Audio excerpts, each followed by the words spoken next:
Good morning, my garden friends, vermiculture friends.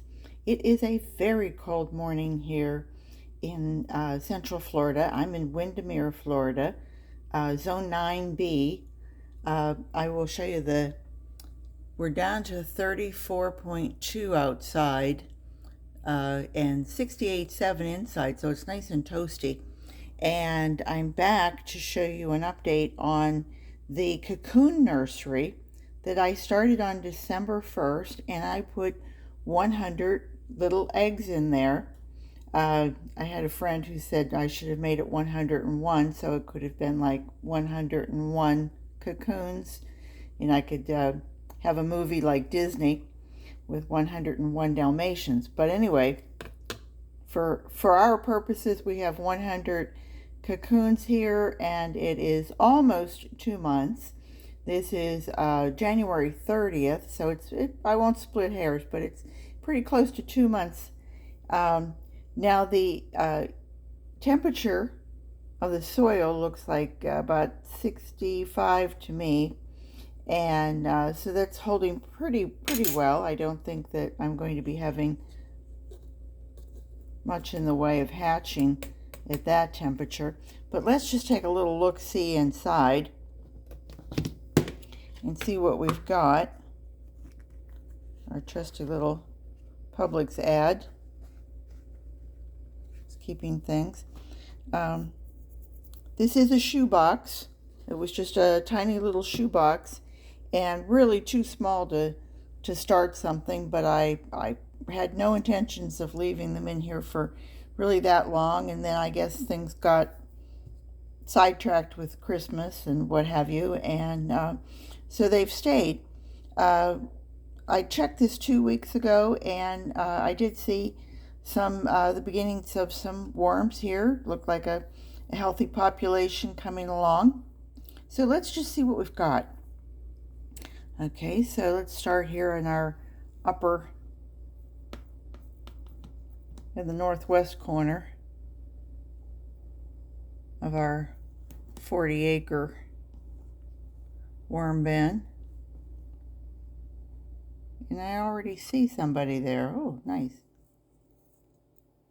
Morning, guy. Wow. Wow, if that's a worm that's 2 months old, he's moving quite along there, isn't he? And I mentioned this to you yesterday if you watched my other video on the juveniles, that I always like using a fork. Yes, it can be a little sharp at the edge.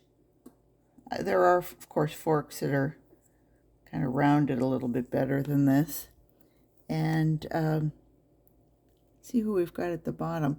But the fork allows you to kind of comb through things, and you're not going to do as much damage as you would with, say, a shovel end. You were using another implement of destruction, of moving them around. Looks like some really nice castings, though, doesn't it? Probably just from coffee. And anybody else down there? No, I don't see anybody. Oh, wait. There's somebody else. Anyway, this is a combination of a little bit of shredded paper, bedding, if you will. There's another one. Lots of coffee grounds. I'm actually looking for more wisp population. Anybody who is just hatched, but oh, there's a few more.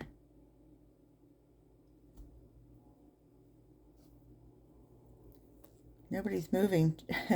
Nobody's moving very quickly. I just saw a tail over here. There's some smaller ones. As I recall, the last time we fed off to the left. There they are. I'm not expecting to find anything like a worm. Oh, there's another one. Come on, little guy. There you go.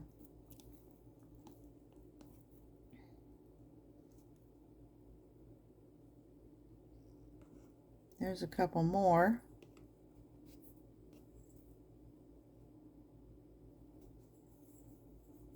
Get my hand in there.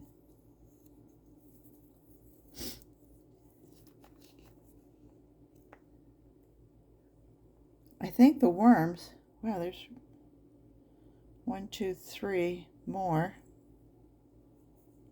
They look very, very healthy. Those two are intertwined, but they're too young to be doing anything other than keeping each other warm, I think. You can see I've got a nice distribution here.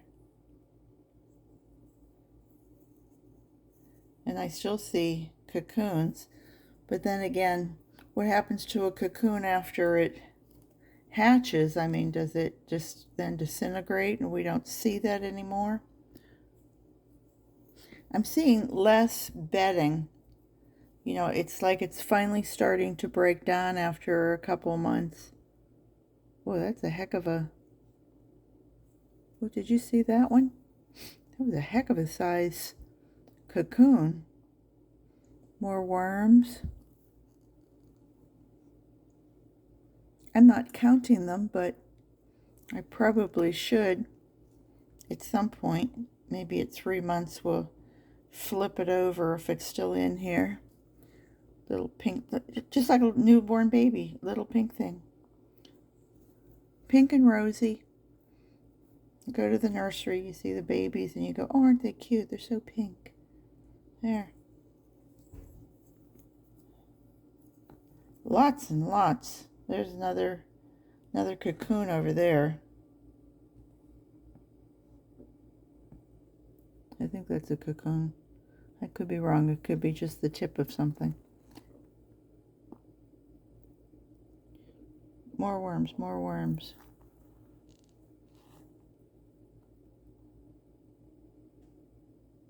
It's the first bit of food I'm seeing. Lots of worms. Come on, honey. There we go. This is a combination of coffee grounds, tea bags, just the grounds, lots and lots of eggshell. I have started using cornmeal in with it, and I think if you watched my tip the other day, it was that I put my eggshell and cornmeal both in together. I'm seeing quite a few worms. They all seem to be in that, you know, like 1.5 inches. What do you think? That was maybe about 1.5 inches. Stretched out maybe 2 inches. If he were standing up against the wall and Dad had the ruler and the little pencil and was writing Peggy on one side. Oh, look, there's a whole bunch.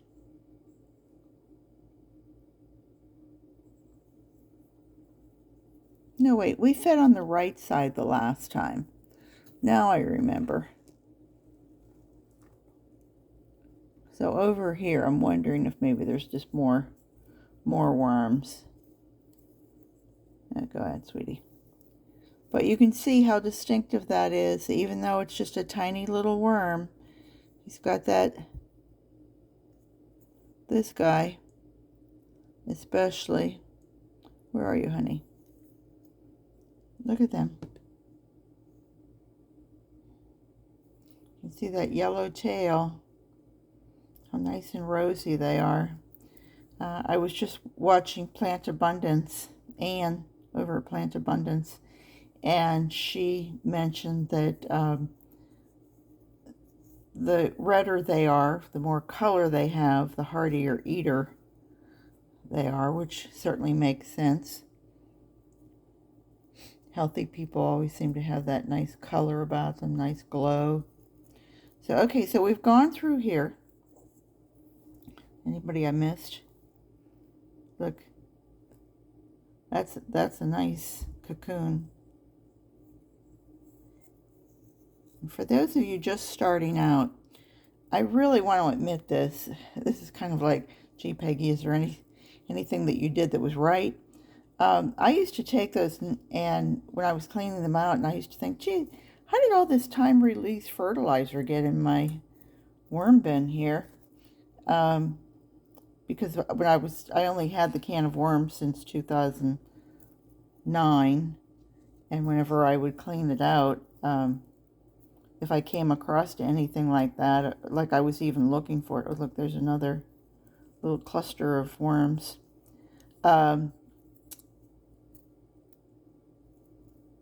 There, I didn't realize they were cocoons. I thought they were time-release fertilizer.